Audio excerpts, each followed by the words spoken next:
welcome to Spiritism Today.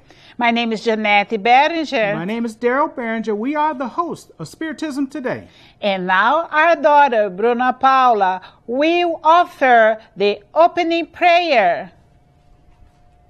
Please pray with me and place a jar of water to be magnetized by our celestial friends during Spiritism Today with blessings of God. Our Father which art in heaven, hallowed be thy name. Lord, we believe in thee because everything about us reveals your goodness and your power. Blind then is the one who does not recognize your works. Prideful is the one who does not worship you, and the ungrateful is the one who does not give thanks to you. I'm glad you can join us today to explore Spiritism. Today, we bring you a Spiritist general vision about obsession. Do spirits influence our thoughts and actions? What is obsession? Can a spirit possess a body? Today's speaker will answer these questions and much more. We invite you to watch this theme about obsession. We're going to discuss about the possibility that other spirits influence our thoughts. If we make the question, do spirits influence our thoughts and actions? What would you say? Kardec asked this very question to the spirits himself. In the spirit's book, he asked this question, and the answer of the spirit was the following. To a greater extent than you suppose, they can have a significant influence on both. Do you recognize it in your life?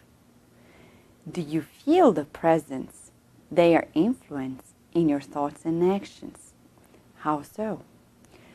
How in control you are of your thoughts. Sometimes we think you're in control, but we barely know. So this is the reason why we're here, to understand that they influence us more than we imagine, in such a way that sometimes this influence may be persistent and unhealthy. Of course, we have guardian angels, mentors, loving spirits, influencing us to progress all the time.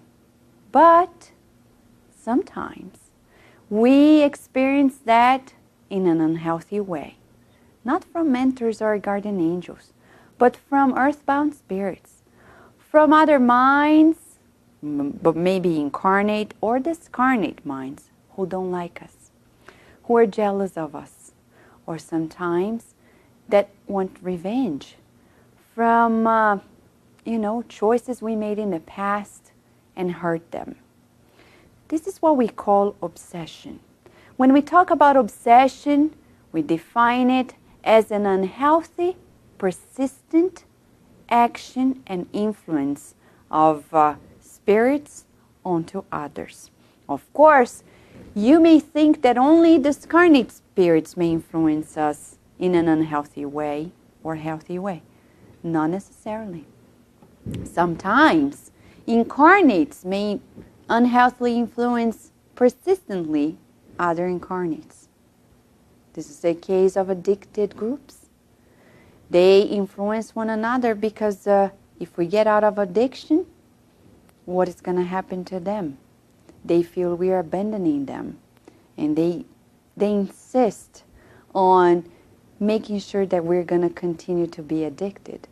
Other times, some parents are so attached to their children that they may sometimes, because of that attachment, destroy their children's marriage. And that is also an obsession. Some people get sick because they are being obsessed by other minds, by other spirits. Not necessarily only discarnate spirits. Some people, they are so persistent in their unhealthy influence around us, or vice versa. We do it onto other people, that we can make people sick by being jealous, by being proud, by being excessively egocentric, we can make people sick. But there are different types of obsession. In Spiritism, obsession is a very technical term that is defined, once again we will repeat, as this persistent, unhealthy influence of spirits onto other spirits. There are 3 different levels that were didactically stated by Kardec in the Medium's book, chapter 23. The first one is named simple obsession. Not simple because it's simple, because it's common, more common than we think.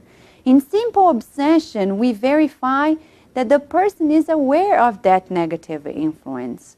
For example, how many of us will feel, oh, I think that thought was not mine because I was feeling that anger. That anger is not mine. So you feel it. But the persistent negative thought is there. And we are on guard. So we are perceiving that the influence is happening, but it's happening, and it becomes an inconvenience. For example, every time you go to work, you feel a headache. Well, there you go. Where's that coming from? It's not only a psychological byproduct of unhealthy relationships. It's actually the byproduct of sometimes obsession. You know, some bosses, they are very, very egocentric, and they are slave drivers, and we may resent it as headaches because their energy is not very healthy. And some employees or colleagues may also send out unhealthy thoughts towards us or towards other people, and we may resent it. But this is very common, so common that it happens more often than not. But there is a second type of obsession, which we call, again, this a technical term in Spiritism, fascination. Fascination happens, and it's more serious because the person has a paralyzed judgment. That's what happened to Hitler and the people in Germany at the time. Hitler was fascinating. He was obsessing the people of Germany. And the soldiers and everyone else, they had their judgment paralyzed. They truly believed they were doing the best that they could. They were obeying the rules. But they are being fascinated. Fascinated not in the common sense of the word fascination. This is a technical term. I repeat again. It's a second level of obsession. When we tell people, don't talk to that people. Don't talk to certain people because they are so and so. Well, sometimes we are fascinating one another and making other people's judgment paralyzed. We're gonna respond by doing so onto other people. And we also may be led as though blind. And how many mediums, they think, oh, you know, Jesus is speaking through me and is telling me that the world is going to end tomorrow. I'm sure about it. Well, my friend, you're fascinated by a spirit that is telling you that he is Jesus. But I would doubt if Jesus would do so. Jesus would never scare us out. Never give such types of, advices. So, how many mediums are nowadays being fascinated by spirits who are just playing with them as if they were puppets? Because we are not using our judgment. And that's why Kardec said the antidote to fascination is the use of reasoning. For spirit phenomena, use reasoning. They happen, but to identify the nature and the identity of that spirit, we need to realize, why would such and such spirit come here and do this or do that? And realize, because good and kind spirits, They never tell anything bad about people. They, instead of saying, don't go talk to that person, they say, pray for that person. Even if that person is hurting you, they're not going to say, avoid that person. They are going to instead advise us to be kind, loving, and compassionate toward them. They never separate people. They unite people. So when a spirit comes to us and whispers discord, separation, they are not good spirits. There is a whole chapter in the Medium's book about the identity of spirits. But now let's talk about the third and most dramatic case and type of obsession, which Kardec named as subjugation. Subjugation is an obsession in which the will of the person or the spirit is quite paralyzed. So they say, I want to get out of this addiction, but I can't. I don't know how. Well, that person is being subjugated by spirit. So that's why addictions are very intense and difficult to overcome, unless the person conquers her will back to her hands. And then we can overcome that subjugation. Or the person also acts in spite of him or herself. They say, oh, I wanted to do this, but you know, the opposite happened. I couldn't make it. Their will is blocked. The spirits dominated it. Why? There is an absolute bondage of the spirit with that person. We're going to get to know why. The reasons why this happened. Who are the obsessors? So when we talk about fascination, my friends, just another highlight, it's important to know that in fascination there is an illusion which is produced by the direct action of a spirit on the person's thought, and it paralyzes his or her judgment with regard to the communication that he or she receives. And also, the person cannot believe himself to be deceived. So you tell the person, oh, don't you see Jesus not talking through you because he would never cause separation? And you say, I'm sure Jesus is. Well, you're being fascinated. Not saying that Jesus couldn't talk to us. Of course Jesus can. Not only Jesus, but all the great spirits who take care of humankind.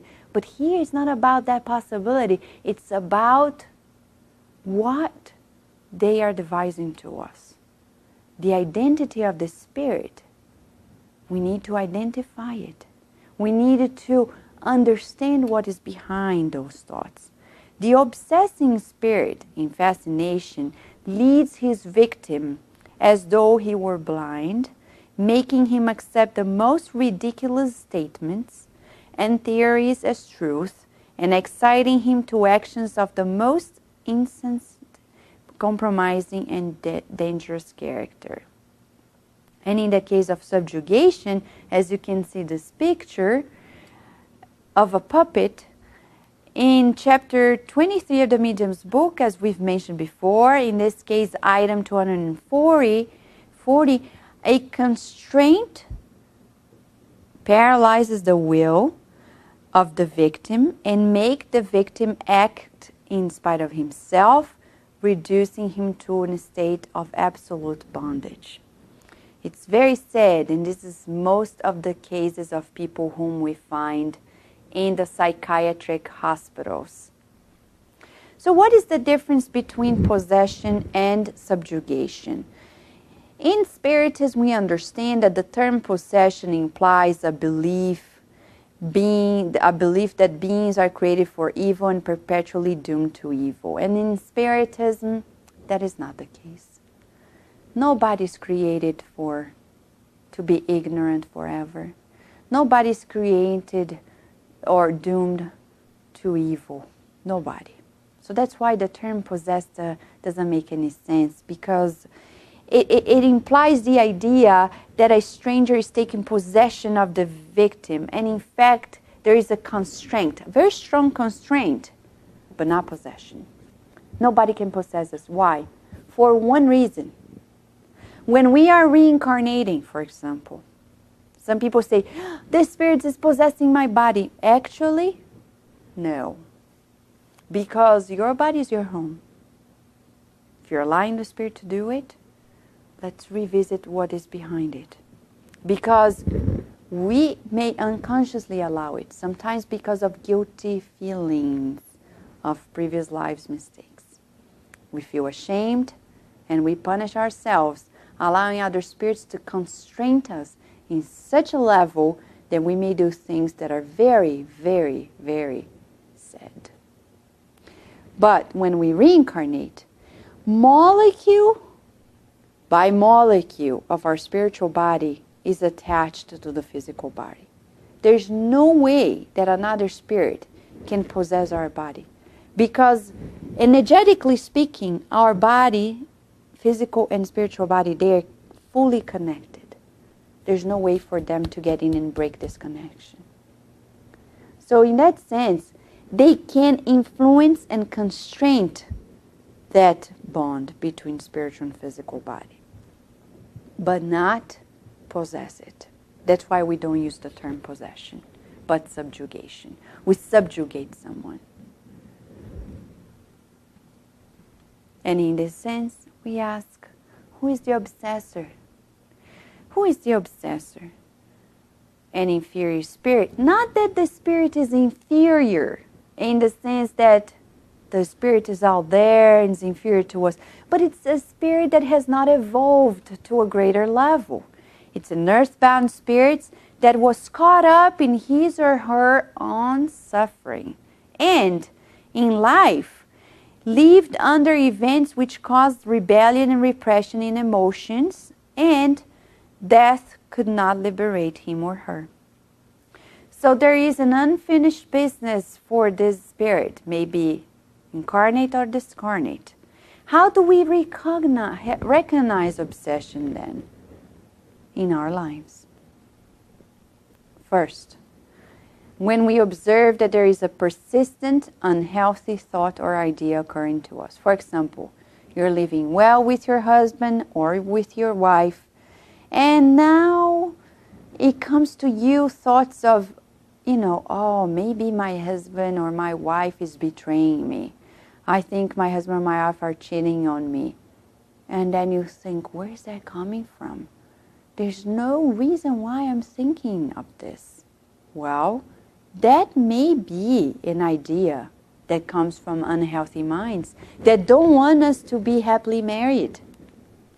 Sometimes spirits who don't like our children, they may come to parents' minds and whisper, you see, your child is lazy. And you look around and say, no, my child is studying hard. And then they keep whispering that on you, and whispering and whispering. And one day, you turn to your child and observe, there you go. My child is lazy. You see, they're not doing their homework. Well, problems that are created by unhealthy minds that sometimes don't want our children well, don't want our neighbor well, don't want our colleague well, and they whisper. And we give in to that unhealthy thought. Another way is the person's inability to see the untruth of the thought or idea. We simply believe it. Or the belief in the spirit's identity and the false and foolish things the spirit says. For example, someone comes and says, I'm Moses, and I'm coming here to redefine the history of humankind here, and you are the missionary that I need to fulfill my need. The need for humankind to change and improve it. Well, if I believe in that identity, I may be stepping in a very serious case of fascination. Or praise that is heaped upon person from communicating spirits. It's a very well-known strategy of obsessors. When they want to dominate our minds, they praise us. They come to us and say, oh, you're wonderful, Vanessa. You're great. Oh, you're so wonderful. And they put my ego, up there, inflating my ego. And I believe, oh yeah, I'm the next best person in the world. And then I'm being obsessed because I'm believing their praises. And sometimes obsession can be recognized when we avoid those people who may give us good and useful advice. And this happens in Spiritist groups, in mediumistic teams. Sometimes mediums avoid the presence of the coordinators, the leaders, because they say, oh, if you go there talking to them, they're going to advise you otherwise. But they are not aware. So they avoid. They say, I don't want to talk to that person because I don't like, they're going to say I'm wrong. Well, we better talk to them because it's good to have people telling us that sometimes we are not at the right path. We should bless people who tell us, I think you should think twice before you do this or that, instead of just saying, I don't want to be around them. Because otherwise, we may be among obsessing spirits. Persons who take offense at criticism of message. That's the case we just mentioned. And the incessant desire to write without regard to time and place. Some people, when they become mediums, writing mediums, or painting mediums, they say, oh, I want to paint and write all the time. Seeing mediums, speaking mediums. I know mediums who in the middle of the street, like they don't know the people, and they come and say, hey, you know what? Let me just give you an advice. This and this and that. They are being obsessed. They are being fascinated. It's ridiculous to behave that way. That's why good mediums, they don't claim that they see, that they do. They are humble. Not everything that we mediums see and hear should be disclosed. Because if it were so, God would allow anyone to see and to communicate with spirits all the time. And we can recognize the obsession when there is a physical constraint that forces people to speak, just like we said, and act in spite of himself, lack of self-control. And when there are persistent noises and disturbances around the person that may cause the object to move around. This is all in the Medium's book, item 243. So basically, obsession is about spirit attachment, in other words, that may occur when the person is vulnerable. And we may be vulnerable when we are sick, when we are experiencing grief, when we are experiencing emotional and physical trauma or inborn sensitivity. So then most of us, if not all, we have open doors for spirit attachment. So that's why it's good to find a good therapist to take care of our emotional traumas, physical traumas, our imbalances, good doctors. Disorders of the brain function, like severe depression, drug misuse, and schizophrenia, they can be very open doors for spirit attachments. And there is a doctor in England, Alan Sanderson. He talks about, and Andrew Powell, they talk about stories as true story as this one is. It's about James. He had a problem with depression and alcoholism abuse. He dropped out of university and found work in the art trade. At 28, his brother Ivor shot himself, and actually James found the body of his brother in a nocturnal search, and since then, James began to drink heavily and became chronically depressed. And James readily entered an altered state of consciousness, and the brother Ivor spoke through him when he was treated by doctor to do this spirit release, as they say in Spiritism, we call it this obsession. And then Ivor explained that he was now ready to move on, but said that their mother's need was holding him in the earth plane. So here we have a case of spirit attachment, Ivor on his brother James, not because Ivor didn't want his brother James well, but because he was in need to tell, look, we need to teach Mom how to be less attached to us because it's bothering me and I can't let go of this life. So after the treatment of spirit release, as they say in this clinic in England, Andrew Powell explained that the contact with his brother prepared James for letting go of his emotional ties with the mother. And 2 more sessions were required for James' healing. And 2 years later, he was happily married and working as a gardener, and no reoccurrence of depression and alcohol abuse happened in James' life. This is one of the cases, and you can read more about it in the book by Divaldo Franco. Through Divaldo Franco, the spirit Manuel Filomeno de Miranda brought a phenomenal story you can read and you should read to understand more about the ins and outs of obsession when we study the case of a colonel and his daughter and his father and the problems that happened to them when in an evening of Esther's, his daughter's social debut within society, she had a crisis, and basically through those problems, the whole family found themselves into obsession, and the spirit released through the Spiritist disobsession treatment, which we shall talk about in the near future. So if we would summarize, what is the root of obsession? We don't want to get into obsession, do we? So how can we eliminate this problem if it happens or avoid it? So this is the key. Self-discovery. Because our moral imperfections bring us under the power of obsessing spirits. And that the surest method of getting rid of this is to attract good spirits to us by the practice of virtue, which means good spirits are more powerful than bad ones, and their will suffices to keep off the latter.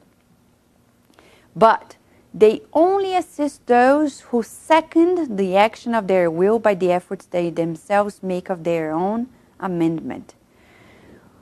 The day we find out inside of us that we need to improve ourselves always, to progress, to be charitable and to be kind, despite of our lack of resources, there's always a way to reach out to people with a beautiful smile, with kind words, by being good at listening to people's needs, and to improve ourselves. When we do all those things, we are better protected, and it's less likely that inferior spirits find open doors inside of ourselves.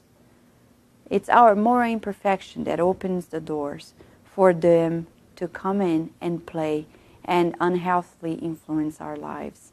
So the tool to combat obsession, the tools are inner transformation, the change of moral virtues and character, to resist, meaning to prove to the spirit that he will not be allowed to gain, the perseverance that will tire the obsessor out by showing a patience greater than his persistence, by praying, in which we call upon the spirits and our guardian spirits for assistance, and also the Spiritist passes, which is the energetic healing of the spirit, may also help us when we are being obsessed.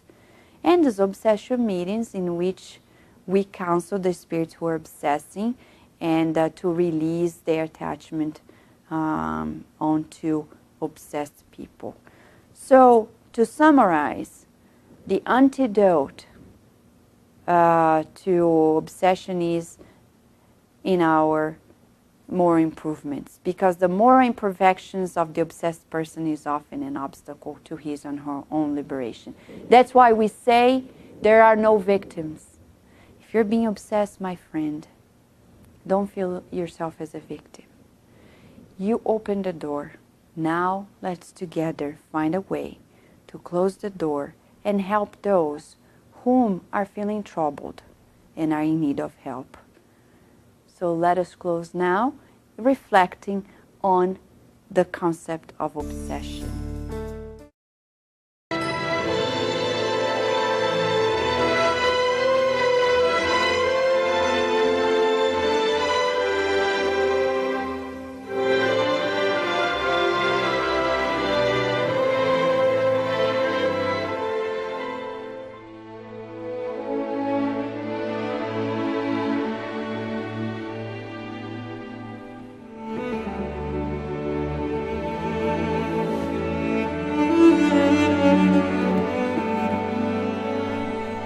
Daybreak falls upon a city that is just beginning to awaken.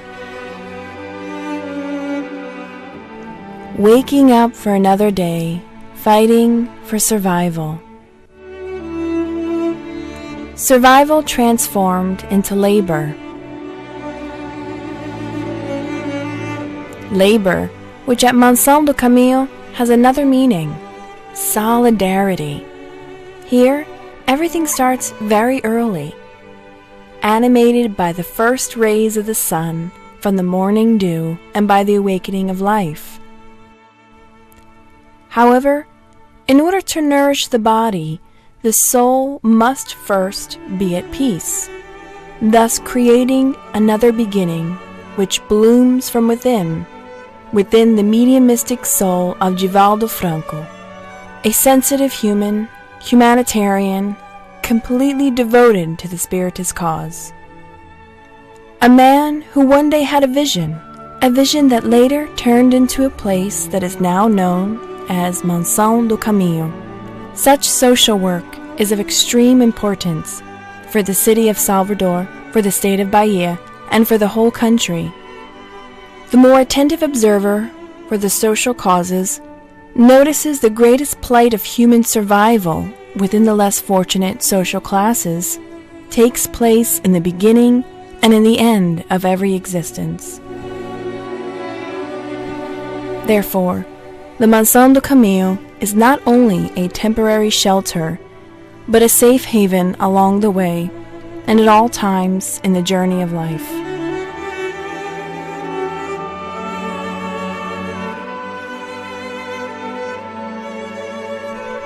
With a firm purpose to create more than a mere palliative solutions for these families' concerns, the Mansão do Caminho was planned with a definite mission: to give to these people the right to work, education, health, leisure time, all independent of their age, race, and religion.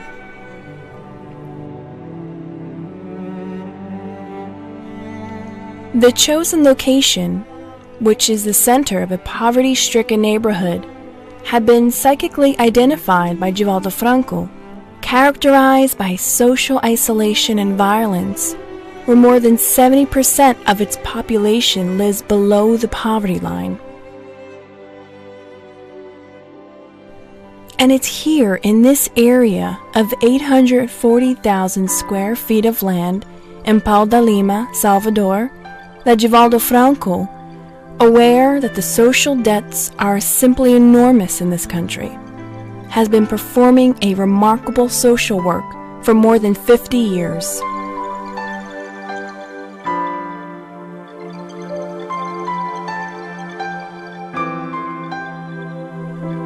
Here, the most important goal is not simply to bring help, but to capacitate the members of the community to face every demanding and complex work field. The methods employed by Mansão do Caminho offer the necessary conditions to thoroughly assist the youth and the elderly, giving emphasis to education and health. The financial resources stem from psychograph books, CDs, and videos of the conferences and seminars conducted by the medium Divaldo Franco, let alone the partnership with some public institutions. The Mansão do Caminho also had the invaluable help of volunteers, without whom would be practically impossible to keep it running. Let us get to know the work more closely by spending a day at the Mansão do Caminho. It's 7 a.m. Everything is ready for the journey of a new day. The gates are open to receive 3,100 children, ages 2 months up to 18 years of age. 170 infants are brought to the manger nursery. While their parents are at work, they can be assured that their children are being well taken care of. Here, each child's basic needs are met, such as hygiene, education, nutrition, and above all, tenderness and care is given to each one.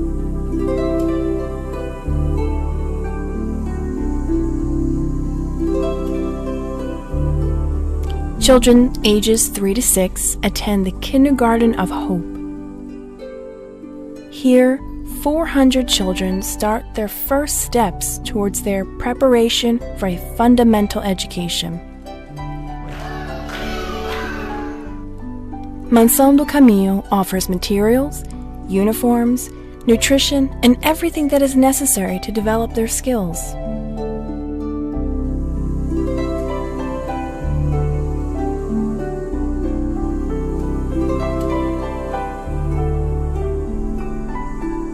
Starting at age 7, children may attend Jesus Christ, Allan Kardec, and Alvarado schools, ranging from 1st grade up till 8th grade. Over 2,600 students are offered nutrition, uniforms, and materials to fulfill their educational needs.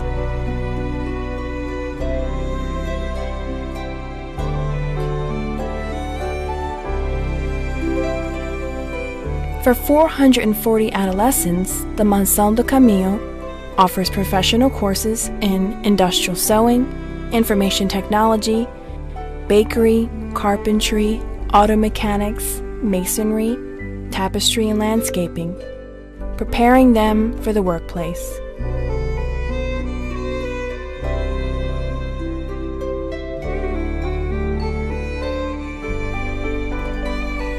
But the day at Mansão doesn't stop there. The care of the new citizen begins with intrauterine life. 160 pregnant women per year are offered prenatal care and followed throughout their pregnancy to ensure the well-being of the new infant.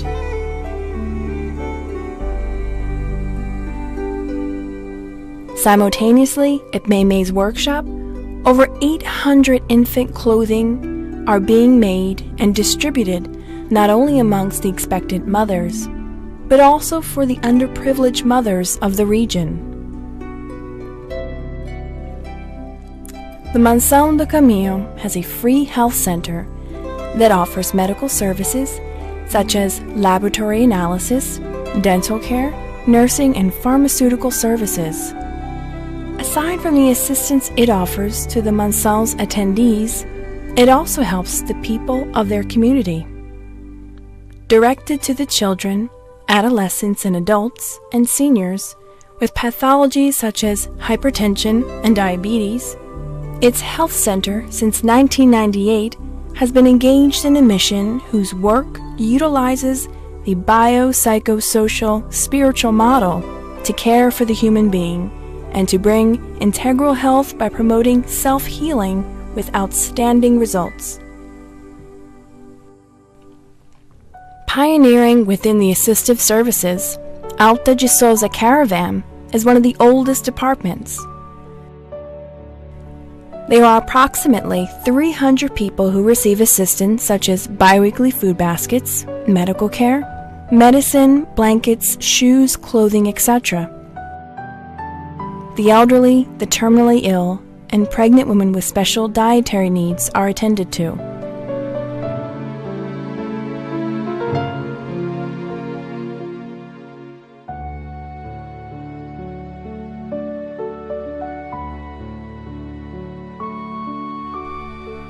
In order to serve the 4,000 meals per day, fulfilling different nutritional needs, there is a strategic manner in which the maison works so that nothing essential is ever left out.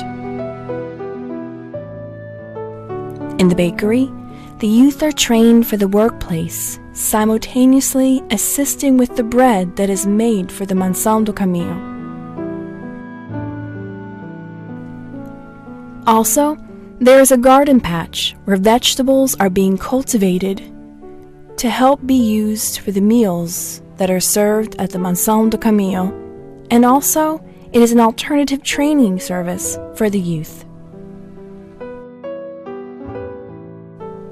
To help with the financial needs, a print shop was created and prints books by Divaldo Franco and also offers services to other clients. This also serves as a training for the youth, preparing them for the workplace. Several social, economical, and support activities take place. One that includes socialization for the elderly, as well as support for the community in general.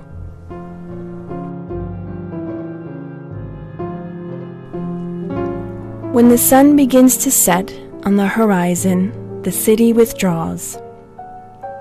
Children, youth, and adolescents return to their homes, though at Maison do Caminho, things never stop. Ninguém, porém, como Jesus. Ele conseguiu uma harmonia tão perfeita que ele fez o guia e o modelo para a humanidade, como revelaram os Espíritos. Jesus é a presença máxima diante de nós. Nesta hora truanesca de guerra, de anúncios de guerra, de violência, de agressividade, Jesus é a paz dúlcida dos corações. Through lectures and meetings with people from all social classes and backgrounds, the medium Divaldo Franco seeks to raise awareness in order to build a more just, humane, charitable, and happier society. Constructing is what nature teaches us and does so every day. Nature teaches us in wise and alternate ways, and gives us the sunlight that nourishes life.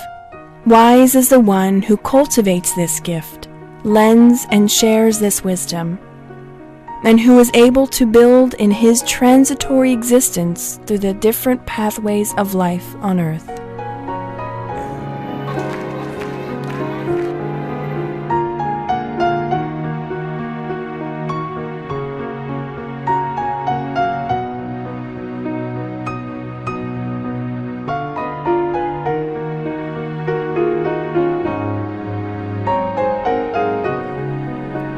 The Maison do Caminho believes in all of these people to continue to exist constructing and doing good, because the sun rises every day, and so does the rest of humanity.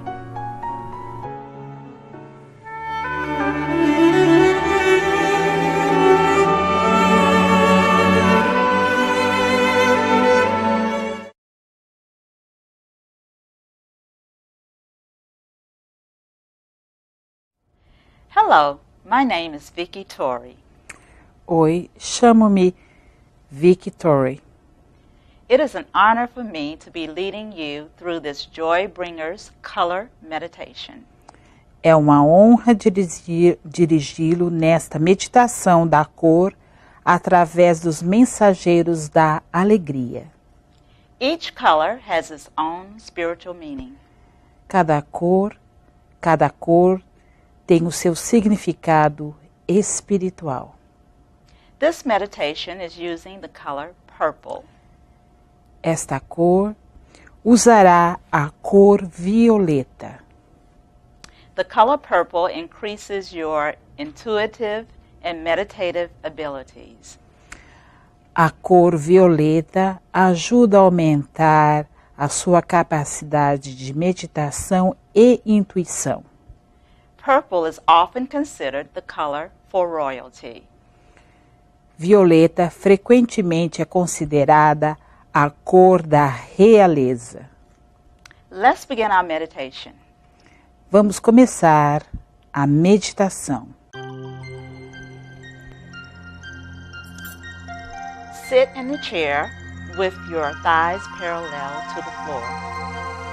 Sente-se numa cadeira com as coxas paralelas ao chão. Your feet are flat on the ground. A sola dos seus pés estarão plantadas no chão. Rest the back of your hands on your thighs. Descanse as suas mãos, as costas das mãos nas suas coxas. Straighten your spine and soften your jaw. Endireite a sua coluna e relaxe o seu maxilar. Take 3 deep breaths in. Close your eyes and imagine the color purple. Tome 3 respirações profundas e lentas. Feche seus olhos, enquanto você imagina a cor violeta. Take a deep breath in and invite the color purple to increase your intuition and your meditation. Breathe out. Inspire profundamente e convide a cor violeta para ajudar na sua meditação e intuição. Expire. Breathe in and imagine the color purple flowing through your feet, your legs, your stomach, and your chest. Breathe out. Inspire profundamente. Imagine a cor violeta indo para os seus pés, pernas, estômago e peito. Expire. Breathe in deeply and imagine the color purple flowing through your heart. Breathe out. Inspire profundamente e sinta a cor violeta indo para o seu coração. Expire. Breathe in deeply and imagine the color purple flowing through your arms, your hands, your head, your hair, and your eyes. Breathe out.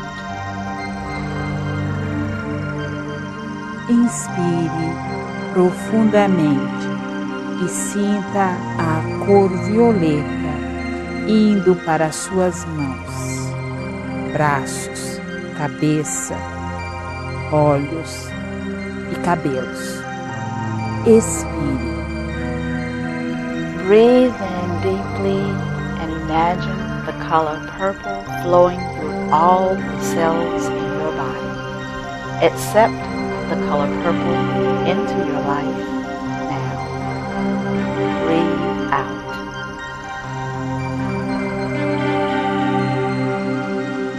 Inspire profundamente e sinta a cor violeta indo para todas as células do seu corpo. Aceite a cor curativa da violeta em sua vida agora. Take a deep breath in and slowly open your eyes. Bring your awareness back to your body. Bring your awareness back to this room. Inspire e abra os seus olhos lentamente.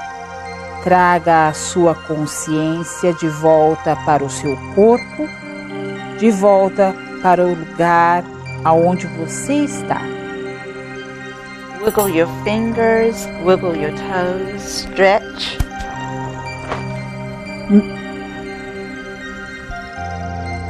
mexa os dedos dos seus pés. Mexa os dedos das suas mãos. Alongue. Thank you for allowing me to lead you through this Joy Bringers color meditation. Agradeço a honra de dirigir você nesta meditação da cor através dos mensageiros da alegria.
Today's speaker has brought us an understanding about obsession.